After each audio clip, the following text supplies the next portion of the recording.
Drop it.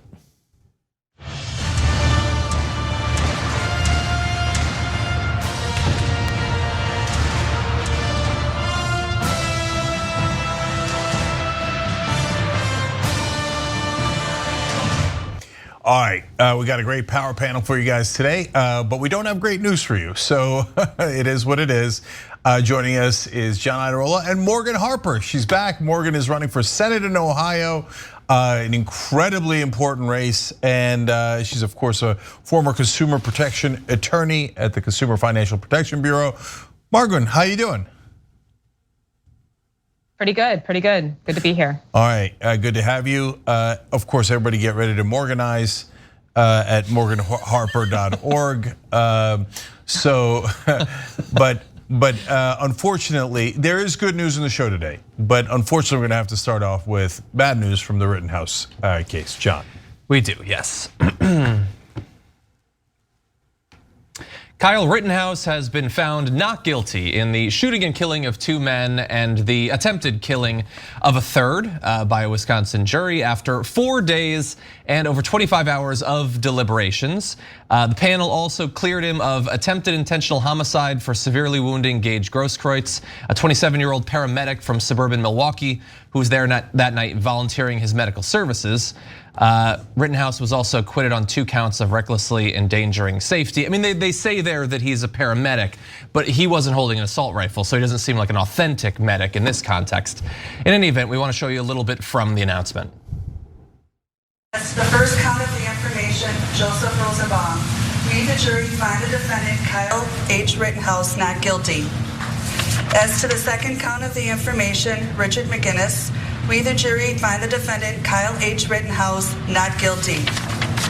As to the third count of the information, unknown male, we, the jury, find the defendant Kyle H. Rittenhouse not guilty. As to the fourth count of the information, Anthony Huber, we, the jury, find the defendant Kyle H. Rittenhouse not guilty. As to the fifth count of the information, Gage Grosskreutz, we, the jury, find the defendant Kyle H. Rittenhouse not guilty.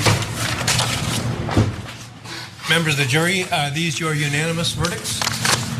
Is there anyone who does not agree with the verdicts as read?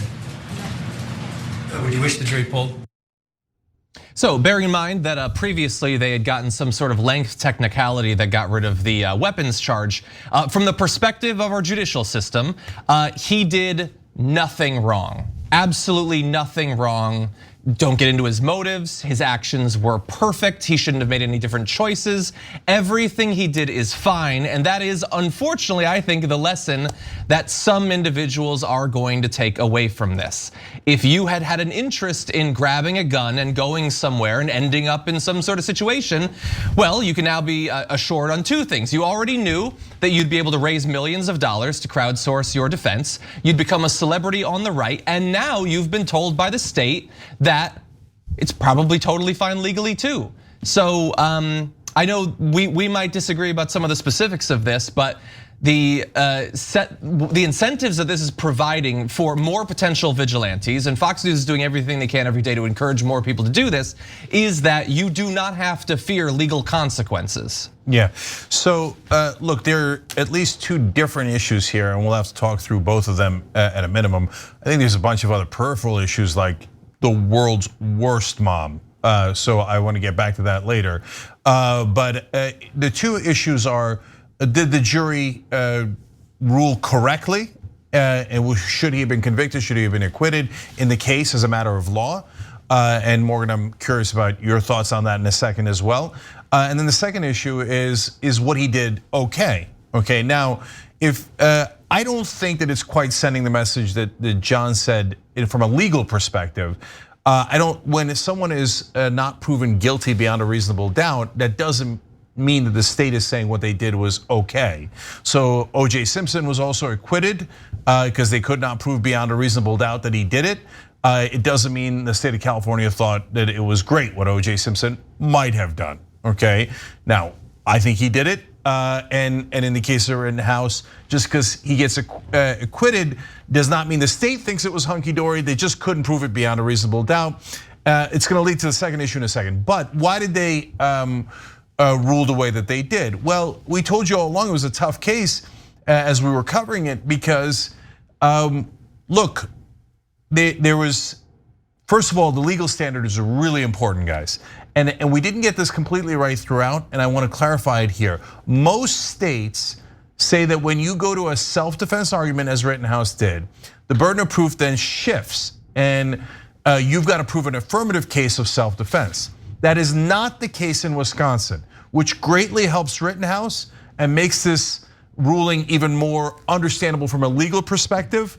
In Wisconsin, you still have to disprove self-defense beyond a reasonable doubt, which makes it much harder.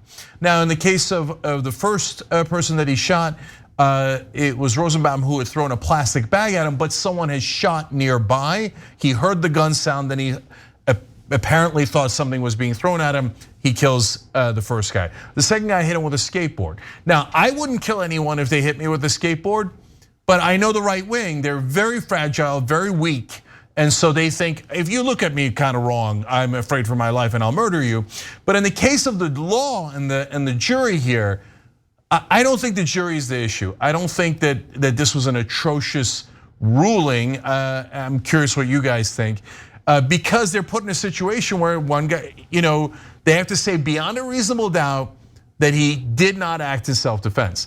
I think the real issue is, as a matter of precedent in the country, do we want people walking around with weapons provoking people, and then as soon as they're threatened in any way, start to kill people? Because if this is the standard, we're gonna have massive vigilante violence in this country.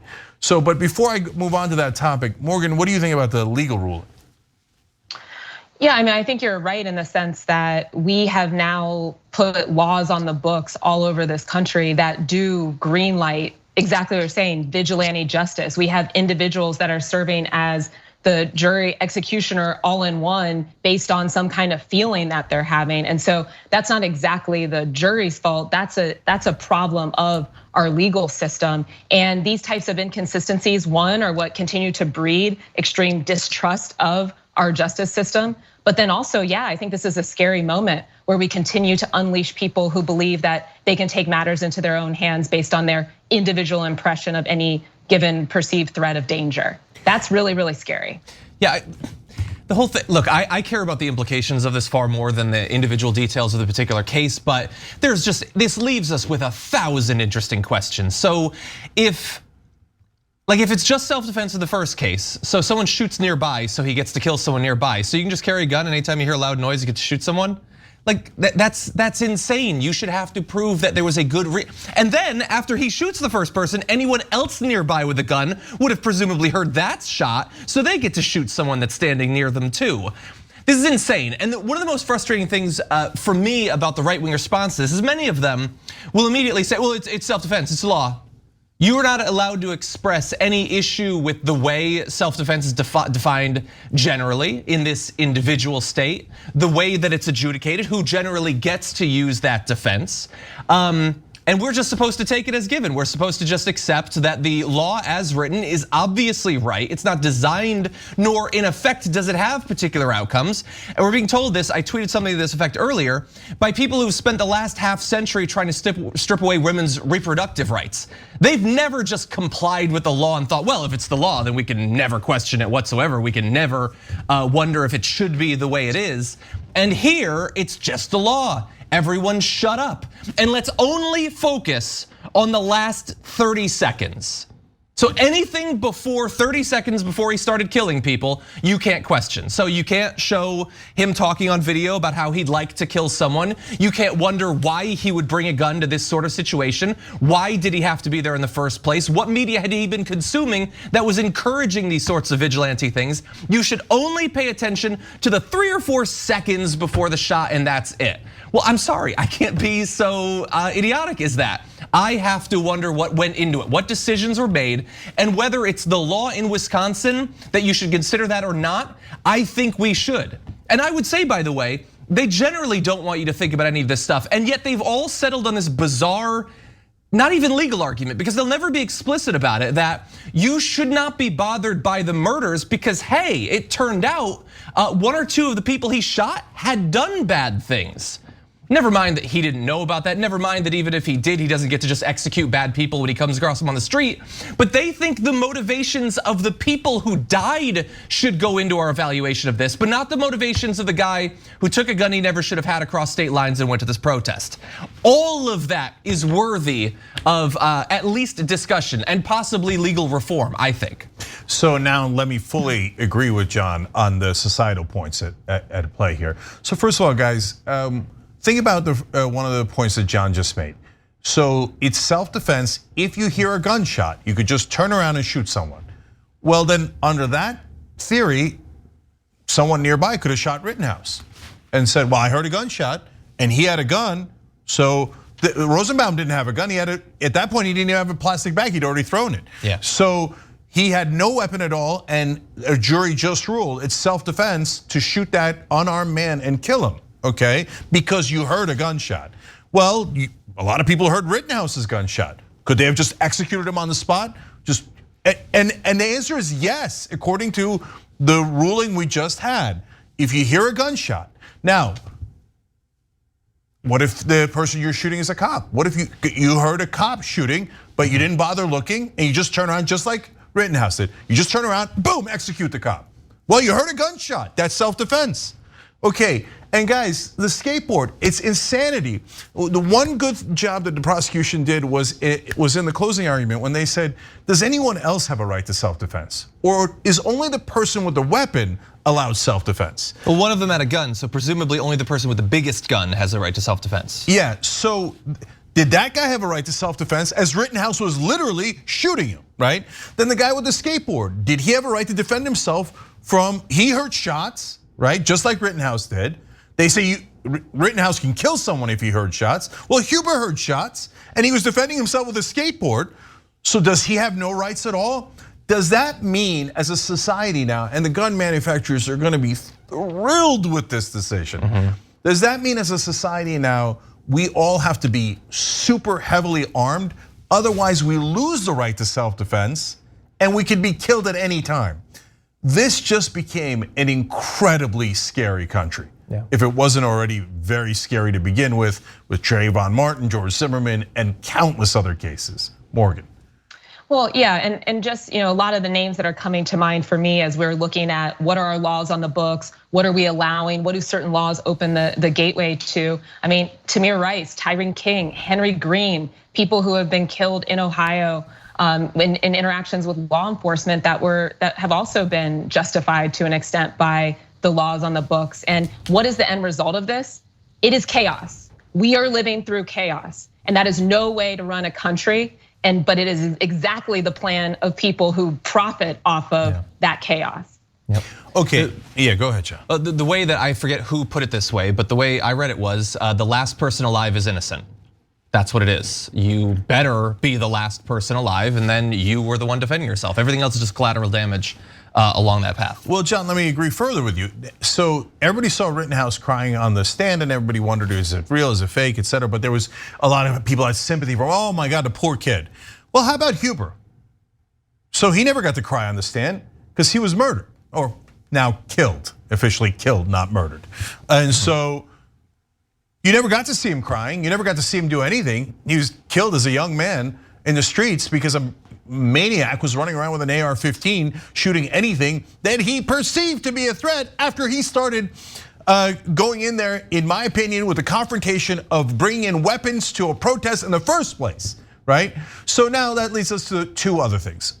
Just let me dispense with this real quick. The mom is the world's worst parent. She drove a 17-year-old with an AR-15 into what she perceived to be a dangerous riot.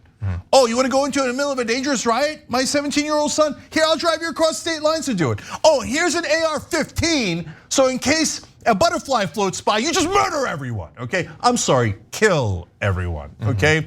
She's a despicable parent. Yeah. No sane parent would ever do that. But the right wing in this country is crazed. They're crazed. They can't wait to shoot people, which leads me to the biggest culprits of all, the Rittenhouse fans or supporters. Yes, that includes all of them. Like all of the Alex Jones, the Tim Pools, the Joe Rogans, the millions of crazed Rambo wannabe right-wingers in this country who are like, oh yeah, why don't you just bring weapons? Self-defense, murder. They just want to kill. So they go into the middle of protests with these goddamn weapons, looking to pick a fight, and then the minute Rittenhouse actually shoots these people, they're ecstatic. They love that he killed them.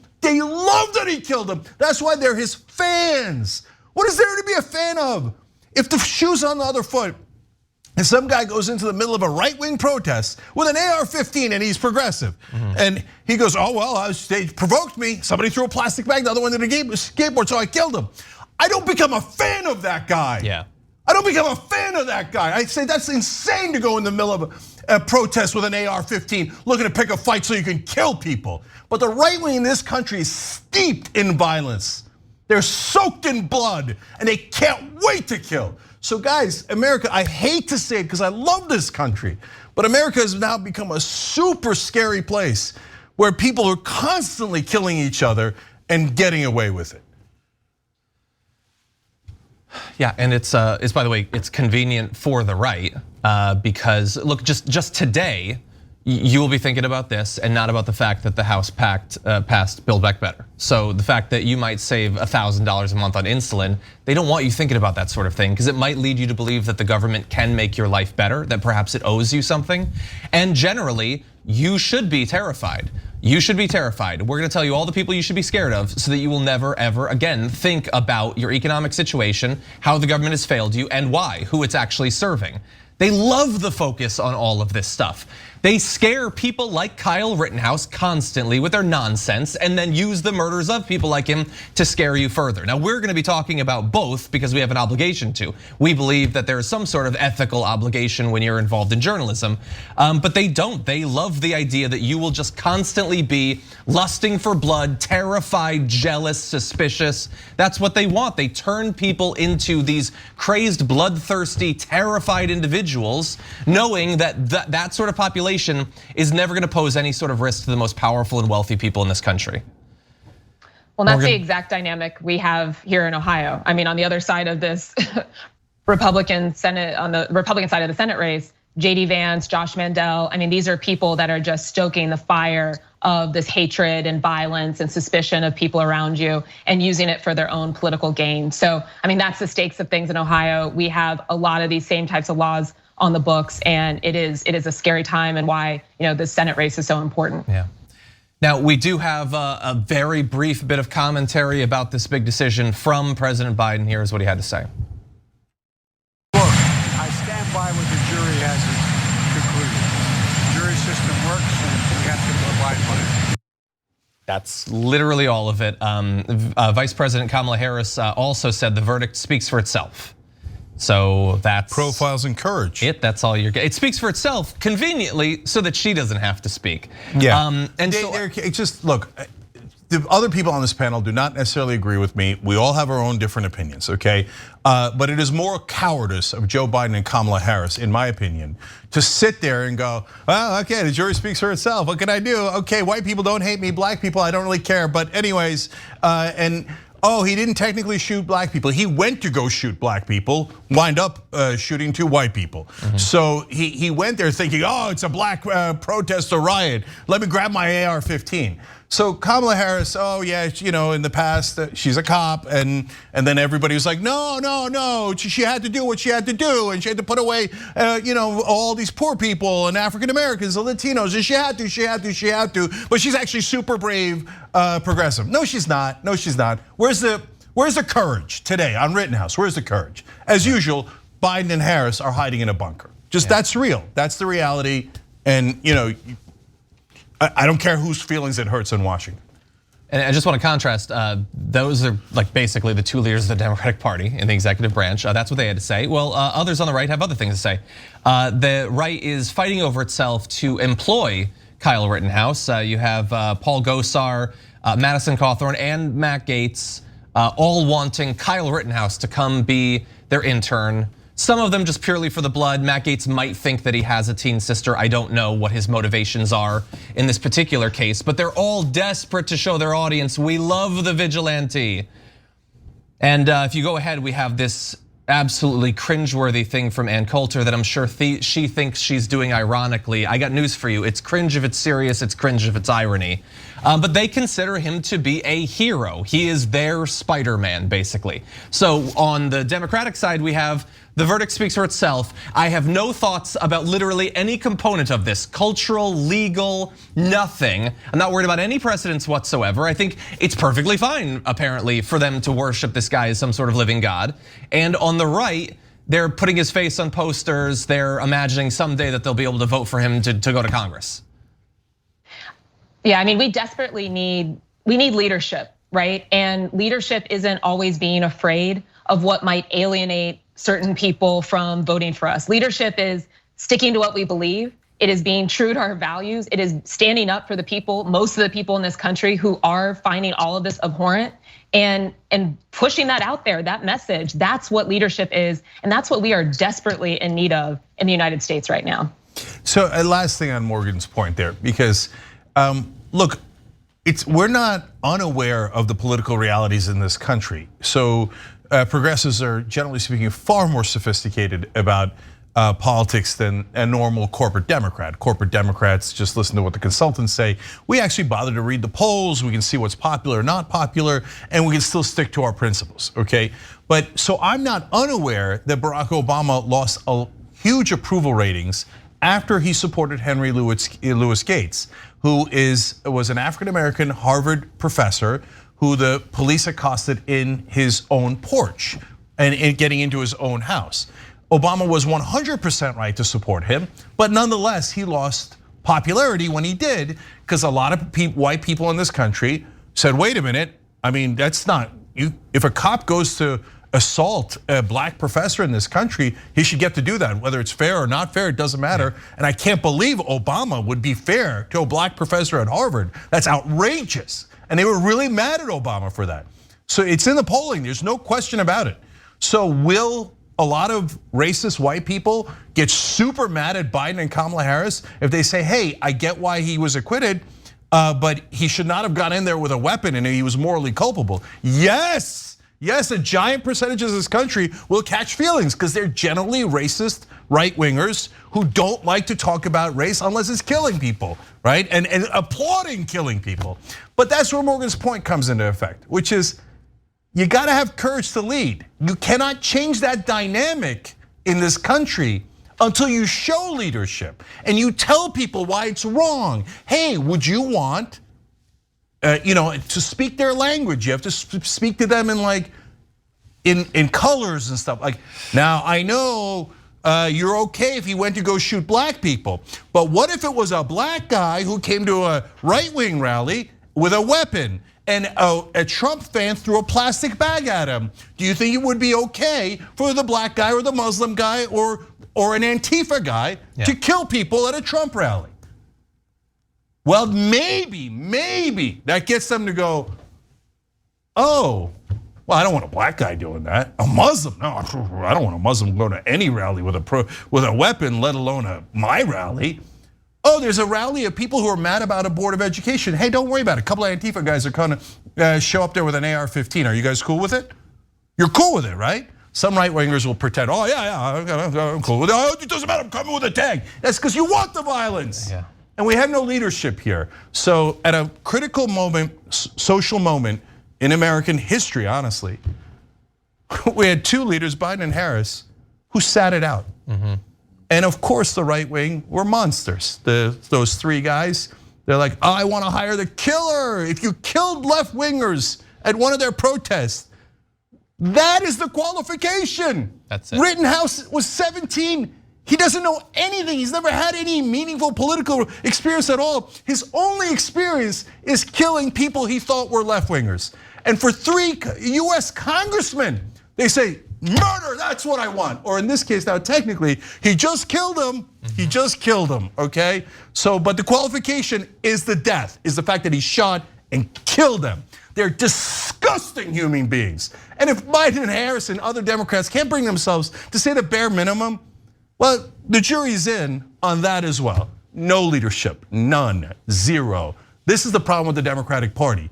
Complete, utter weakness. We should probably take a first break. All right, we got to take a break. Again, I only speak for myself here.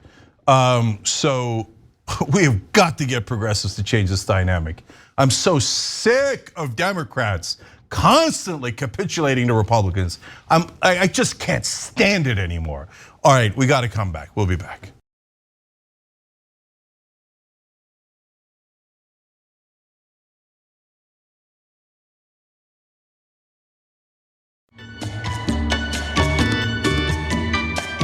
All right, back on TYT, Cenk, John, and Morgan Harper is with us today. She's running for Senate in Ohio, morganharper.org.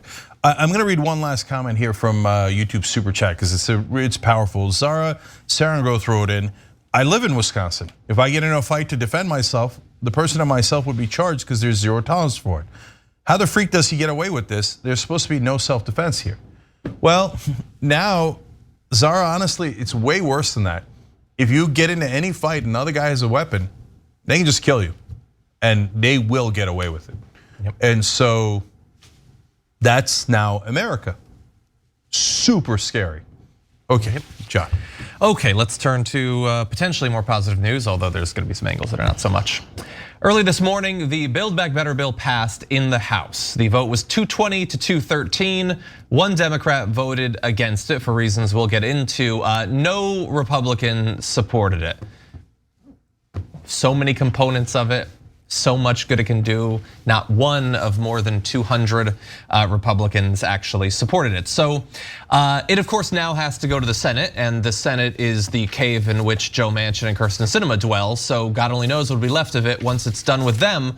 But at least as of passing the House, it offers universal pre-kindergarten, generous subsidies for child care that extend well into the middle class, expanded financial aid for college, hundreds of billions of dollars in housing support, home and community care for older Americans, a new hearing benefit for Medicare, and price controls for prescription drugs. More than $500 billion would go towards shifting the US economy away from fossil fuels to renewable energy and electric cars, which is the biggest climate-focused investment in US history. The bill would cap insulin prices specifically at $35 per month for Americans with diabetes. The bill also guarantees 4 weeks of paid leave, which of course we sort of fairly uniquely as a country have never offered. Now, almost every single one of those things that I just listed were larger or stronger, funded longer, more all-encompassing before they were gradually whittled down over the course of the past few months. But even with what is left, this would be the largest investment outside of investment in the military, to be clear, that the US government has made in poor and working class and middle class Americans, at least in my lifetime. Although again, as I said, it does still have to go to the Senate. And we already know Manchin has said just this week he's still against paid leave being in there. God knows what he'll make of the climate focused spending, considering his own personal investments. Okay, so I want to be clear on both sides of this. So first of all, there was a ton of stuff taken out of this bill. I'm not at all happy with this bill. So first of all, I'll just go through it real quick. The lowering of the drug prices they did is comical. It's tiny, it's minuscule. It's meant to mask the fact that they're not actually lowering drug prices. Dental and vision could have been covered under Medicare, that was stripped out. Free community college is gone. Half of climate change is gone. The funds dedicated to that. The billionaires tax is gone. Moving any of the Trump tax cuts for the rich and for corporations is gone. 8 weeks of paid leave is gone. That's right, it used to be 12 weeks of paid family leave, now it's down to 4 weeks. And in the negotiations, they were negotiating between 3.5 and 1.5. This lands at 1.75. So gee, I wonder who won. The conservative corporate Democrats won on the negotiations.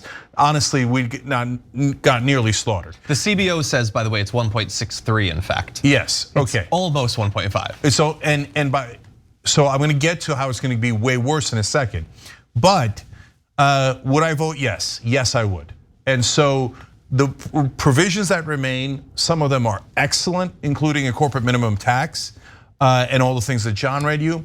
And to me, if they had taken out lowering drug prices and paid family leave completely, then it would have been just a slap in the face, and none of the progressive, other than, universal pre-K is also in there. There'd be 1.5 progressive priorities left, and that's only because they were approved by corporate interests, like universal pre-K corporations really like, okay? And I would say, no, this was a farce of a negotiation. But they did put 4 weeks of paid family leave.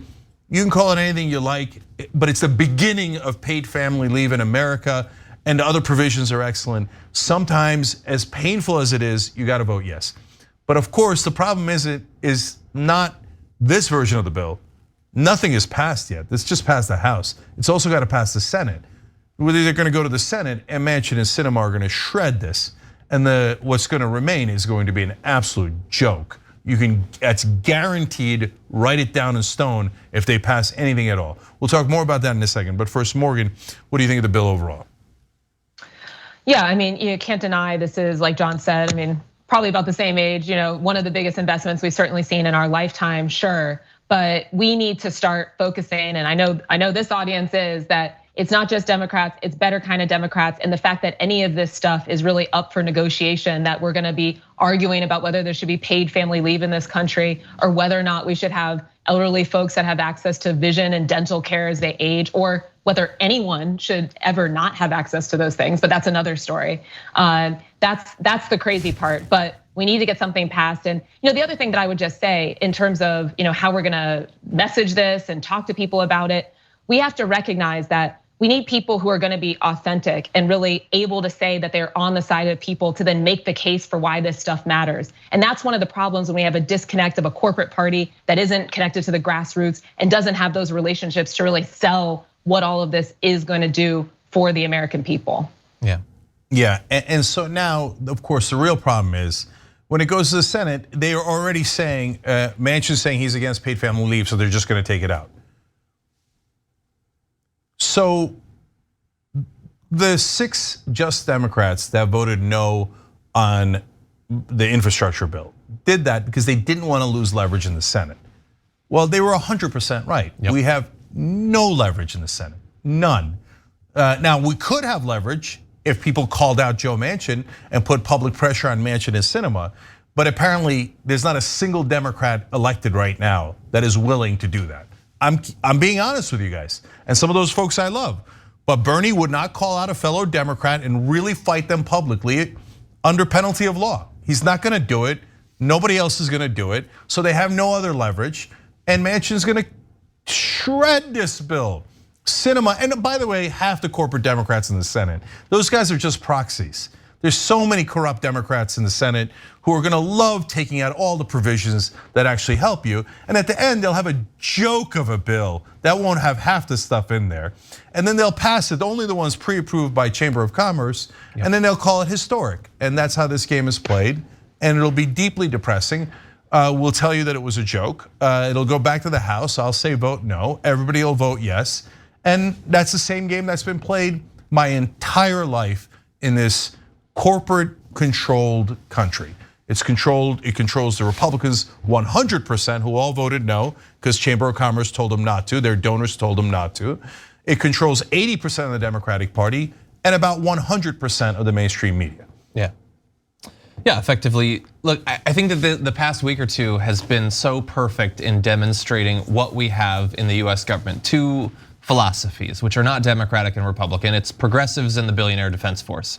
They will give you anime videos of women of color being murdered. They will terrify you about riots. Can we skip ahead to the last graphic? I want to show you literally what was being broadcast on Fox while the other networks were at least covering the fact that this bill had passed. It's that the artificial Christmas trees are in short supply. They do not want their audience to even conceive of the possibility that government could help them with the crises that face them. So they just don't cover it. Did you know, by the way, that there's another 2,000 person caravan moving its way up from Latin America? More fear, just be terrified. Your life is going to hell. Your economy, your economic situation is in shambles. It'll never get better, certainly not if we're in power, but make sure that that happens because you should be very scared. There's brown people marching towards the country and you can't get a damn Christmas tree. And that's it. And then the little bit that is left in the bill is there only because of the progressives, but the other side of the billionaire defense force, the mansions and the cinemas, make sure that it's as small as possible. And we're like desperately trying to get through to people that there is a better way. And it is so difficult because the billionaire defense force has about 1 million times the funding that we do. Whether it comes in the form of CNN and MSNBC or Fox News and Ben Shapiro, it's all the same thing. They serve the exact same people. All right, look, Morgan's been on with us a number of times on TYT. But now she's running for Senate in Ohio. And Morgan, it's a super difficult question, but if you were in the Senate, what would you do under these circumstances? Fight like hell. I mean, this is why I'm running for the United States Senate, is to minimize the power of people like Sinema, Manchin, who have no desire to help the American people, who through their action are actually enabling everything that the GOP is trying to do, fearmonger and avoid any type of economic change from people living in this country. And so, the other thing I would add there is a lot of people have no idea what we're talking about, right? Because whether media is not covering it, because they're only watching Fox News. And so we have to go directly to people. I talk to people every day in Ohio. If you ask them what's in Build Back Better, they have no idea, zero idea. That is a failure of communication. And that is only gonna change by electing people who really have the ability to connect with folks on the ground, and also an understanding of what the policy is and a desire to get into the US Senate and really change something. So that's why we've gotta flip this seat. We have to win it. We have to win it not just by a Democrat, but by a Democrat that's really gonna get in there and fight for the people. So morganharper.org is our website, but I'm gonna say one last thing on this. Guys, when it goes to the Senate, progressives and everyone else should insist that the House version pass. And I know they're already giving up on the House version, which makes it totally, this vote that they're celebrating, since they've already unilaterally and preemptively given up on this version, the fact that it passed means, if I'm being honest with you guys, and that's my job to be honest with you guys, it really, I'd like to celebrate it. And if it passed overall, I would tell, like I told you earlier, I'd say yes and great, okay? Not great, but yes, I'll take it, okay? But this passing the House means nothing. They said already, we're giving up on this version. So my point is, don't give up on it. We'll get you a petition, we'll do everything we can. We'll ask you to participate, we'll ask you to send it to Congress people, etc. But it's our stand has got to be pass the House version. If you don't pass the House version, then Biden's promise of just trust me, remember that's how he got the Progressive Caucus to vote for it in the House, to vote for the infrastructure bill in the House. Just trust me. Well, what did that mean? What did that mean? Well, we're gonna find out. If it means trust me, I'm gonna get the House version passed, I'll turn around and give Biden all the credit in the world. Because all I care about is results. All you should care about is results because it affects you. Now, and to Morgan's point, if paid family leave is in there, then every Democrat can go out there and go, we finally got you paid family leave. We were the last country, almost the last country, or certainly the last developed country that did not have paid family leave, but the Democrats delivered, and we got you paid family leave. So when you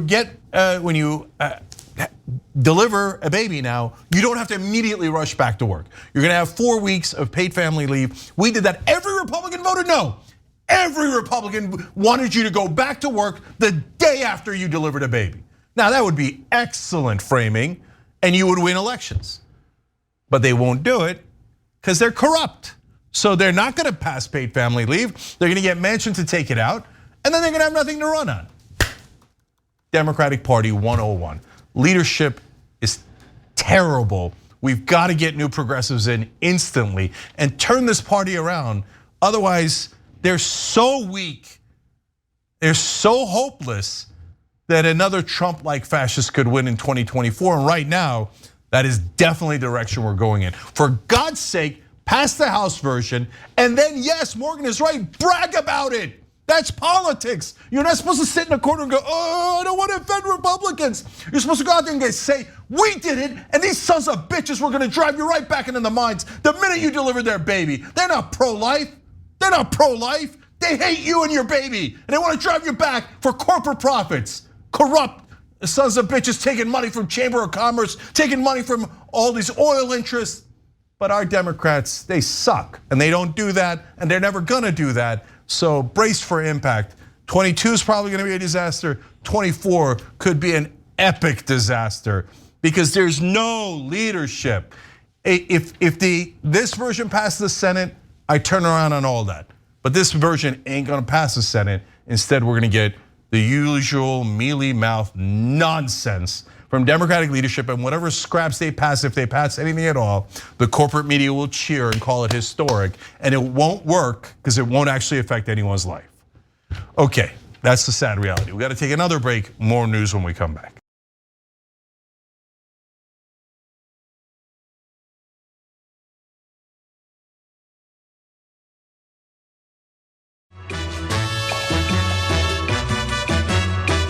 Back on TYT, Cenk, John, and Morgan Harper with you guys today. She's running for Senate in Ohio, morganharper.org. All right, John, more news. Okay. In a last-minute attempt to stop the government from ever delivering for their constituents, Kevin McCarthy gave a massive speech last night. It was 8.5 hours long. He didn't stop until after 5 a.m., which broke the record for the longest House floor speech in the modern era. His speech was longer than the entirety of the Lord of the Rings trilogy, and I found it far less compelling. It was pretty random though, it went to some weird places. We wanna show you just a couple of little excerpts. Here's the first. You're celebrating it when inflation is at a 31% height. Gas prices, Thanksgiving, a border that in a few months breaks every record of the last 3 years combined. I'm also excited for Thanksgiving, but I don't understand what that had to do with it. But anyway, that at least sounded kind of like it was addressing the substance. He did say the word inflation after all, but he found time for a lot of weird stuff too. Look at this. I can look anywhere I want, Mr. Speaker. Mr. Speaker, I cannot believe the amount of control one party rule wants. They now want to dictate to a member of the floor of where I can look? Are you afraid of the basis of the information in the bill? Sir, I'm gladly to look at you, Mr. Speaker. There's a difference between addressing and looking.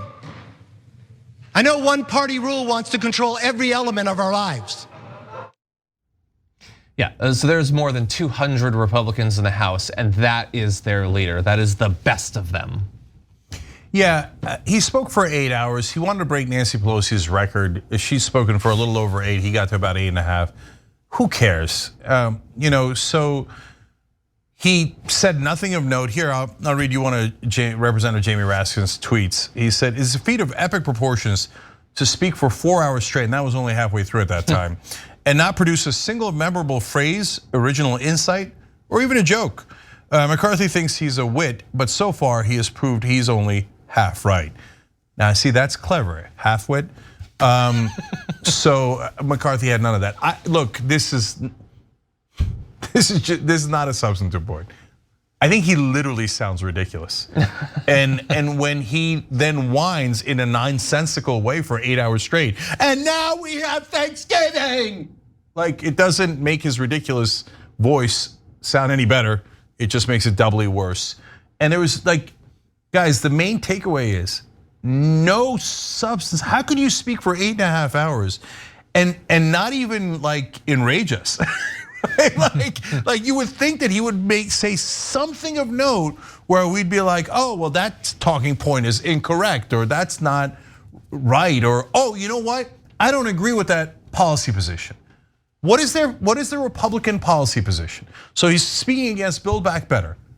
Did he talk about, oh, paid family leave sucks, I don't want anybody to have it? Lower drug prices is terrible, I want higher drug prices. I'm glad they took out community college. I don't want any of you guys to get educated. If you do, you might not vote for Republicans. Did he say anything of substance about the actual policy and what Republican proposals are? No, because they have no proposals, they have no policy. All they have is culture war. Hey, we're white, all you white folks, vote for us. We're not gonna do anything for you. We're just gonna give more tax cuts to the rich. But hey, at least we're white. Wow, how compelling. That is the leader of the Republicans in the House, Morgan. But the thing is, but they're winning, right? And so, I mean, I wanna join in the mockery, but the problem is it's working. And so in order to actually do something about this, we don't waste time negotiating with them. We cannot elect corporate Democrats that are willing to come down and compromise. I mean, let's look at insulin, for example, that you pointed out. Yes, $35 cap, big impact. But you know what the average price is that other people across this globe are paying? $10, because it's a 100-year-old drug. So let's stop wasting time on these people. We have to figure out what's our agenda. And then again, talk to people about it, make our case for why we are different, why they should believe in us. Why aren't we just as crazy? We have allowed them to just completely dominate, and we have to get out there and give a real alternative that is compelling. Yeah, exactly. Like you need to be able to run on contrast, and the contrast has been minimized. Now, you have him and over 200 Republicans who do not believe that the government should ever do anything. Their policy position is that on policy, they're against it. And you only need policy to solve problems. They represent the wealthiest people in the country. They have no problems. The only potential problem they have is their taxes going up. So we need to make sure that people understand that, because the people do not agree with them on any of the substance. But we also, as Morgan said, need to deliver.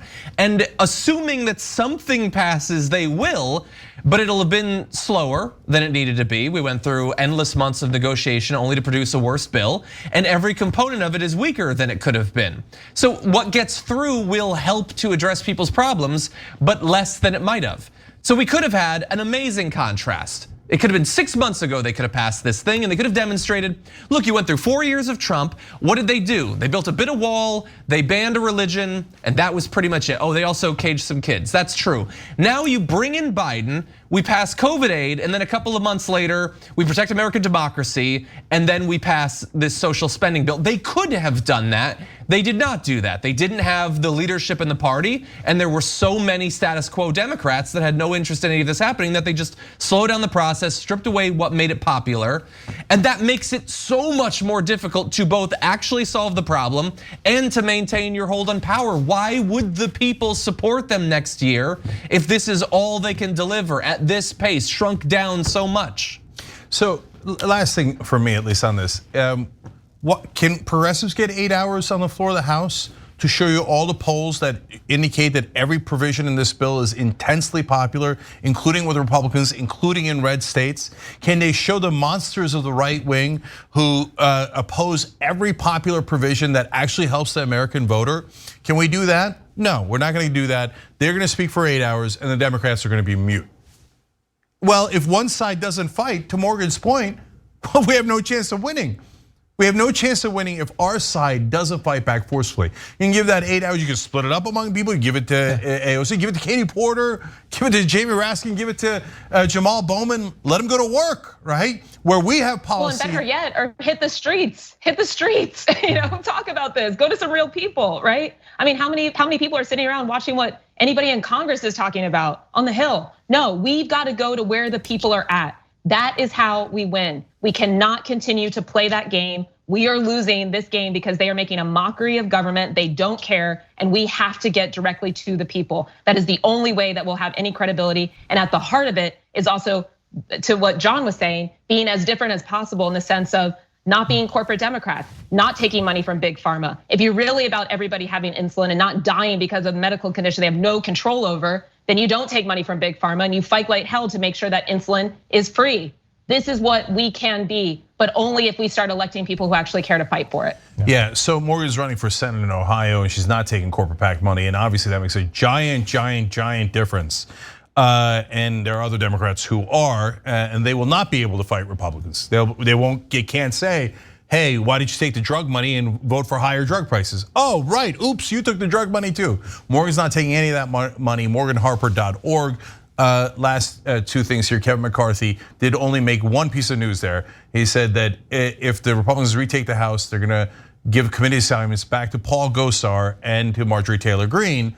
So the worst people in Congress, they're going to elevate, and Democrats again just can't figure out a way to combat it, oppose it. etc. And I'll give the last word to Jamie Raskin, who is a progressive and who is one of the smarter members of Congress and fights back in his own way. He said, I must admit, Kevin McCarthy has accomplished one thing. America is no longer woke. So after That's not bad. I mean, after an 8.5 hour incredibly dull speech, that is a fair conclusion. Yeah. All right, one more story. Okay, let's do this. Ohio is following in Texas's footsteps and actually traveling a little bit further in their attempt to effectively nullify women's reproductive rights. They have this House Bill 480 that would make abortion at any stage of pregnancy illegal. HB 480 in Ohio goes further than SB 8 in Texas by criminalizing abortion after the point of conception, the point when an egg is fertilized.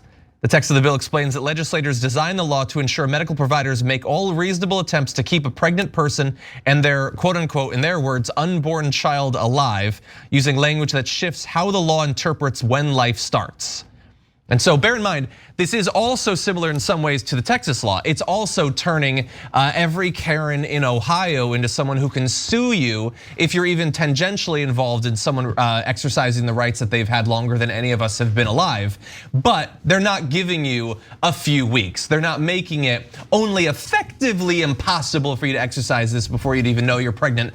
They're just taking that entire step out and saying the second that there's fertilization, when conception has happened, that's when it becomes illegal, and people can snoop in and they can sue the doctors and the nurses and someone who perhaps escorts a woman into the clinic so that the bloodthirsty protesters don't literally kill her. All of them can now be sued for $10,000 because again, they want our country filled with vigilantes. So the people who are accosting the patients cannot be sued, but the people protecting the patients can and will be sued. Just so you understand how perverse this law is. But Morgan Harper is running for Senate in Ohio. So Morgan, what do you think? Yeah, this is another example of how the GOP in our state legislature are 100% on the side of stripping away all sorts of constitutional rights. And yeah, I mean, I think there's a lot of attention paid on Texas because not only is their state legislature passing bills like this, but they also have a governor that people see as pretty repulsive. We have Mike DeWine, who folks like to think of as pretty reasonable, but then he's overseeing a party that is going even further in its legislation and trying to get rid of access to abortion altogether. It is disgusting. The only way that we can do something about it is by codifying Roe v. Wade into law. We need to expand the Supreme Court to make sure that that body is less radicalized. And to do anything right now, we also need to reform and get rid of the filibuster. So the pathway to do something is clear at the federal level, and in Ohio, we desperately need federal action because our Ohio state legislature is not on the side of protecting our rights. Morgan, do we know if DeWine is going to sign this if it passes?